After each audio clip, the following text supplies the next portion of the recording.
We're just going to make a couple of pouches. We've got the medium, large and the small. How about we make a medium pouch? So that's actually 30 centimeters across and 30 centimeters down. And we're actually going to allow a 5 centimeter bit up the top, but I'll show you how to do that. For the fabrics, we've got a plain cotton fabric. This is actually a fitted sheet. And then we've got some flannelette. So it's a little bit thicker and a little bit warmer. What we're going to do here, we're going to use the flannelette as a nice warm fabric for them. So normally if you're making lots at a time, what you do is actually do layers upon layers upon layers. But for the sake of this video, I'm just going to show you how to do one at a time. Try not to waste too much fabric, that way we can get more pouches out of it. I'm using a highlighter, you can use absolutely anything. And then we're going to cut out.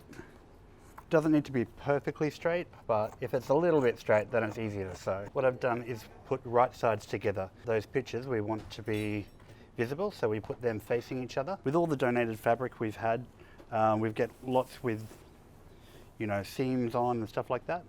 If we can, avoid using those bits, so we can actually cut around them and make enough out of the others. So what I might do is just fold this up.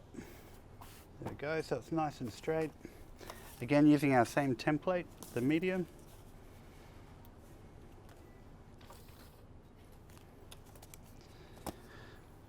And the pouches are really important because for each wallaby, they can go up to, you know, 12, 13 times a day.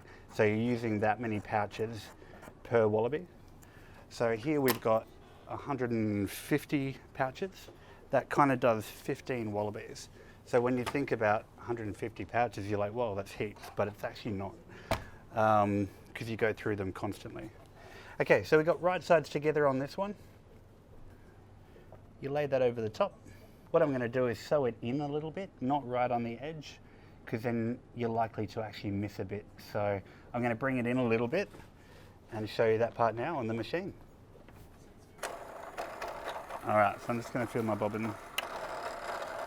Cotton or the poly cotton thread is actually best for washing. You know, the really, really cheap, nasty thread is going to break, so you probably don't want to use that either.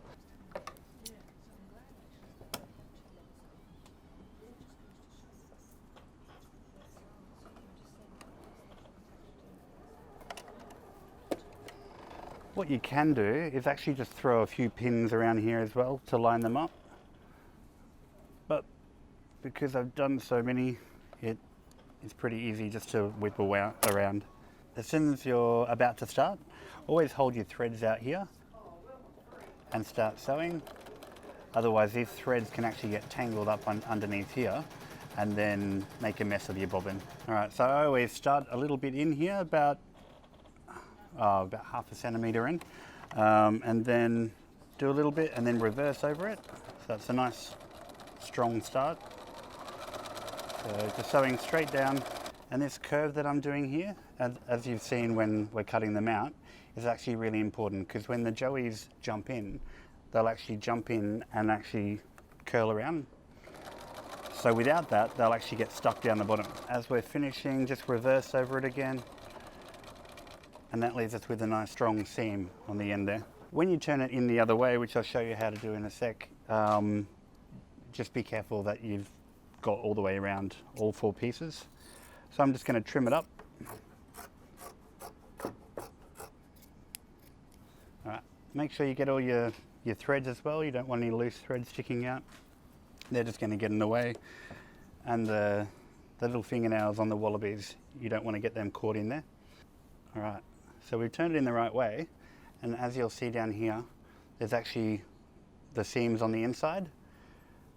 And so when we open up this, open up the middle part, and you'll see there's no seams on the inside either. Because we want those seams hidden so the wallabies don't get their claws caught. Turn that under, and then turn it again. I always like to wiggle it back up a bit so we don't lose too much. And now we're just going to stitch along here. And when you're sewing this part here, again reverse, making it a strong start to the seam. You'll see here that there's not too much of a little flap there. So try sew as close as you can to that edge without leaving a big flap. Again, people can pin these, but I normally sew them too quick to pin them. And reverse over it again. And trim these right down. There you go, it's all done.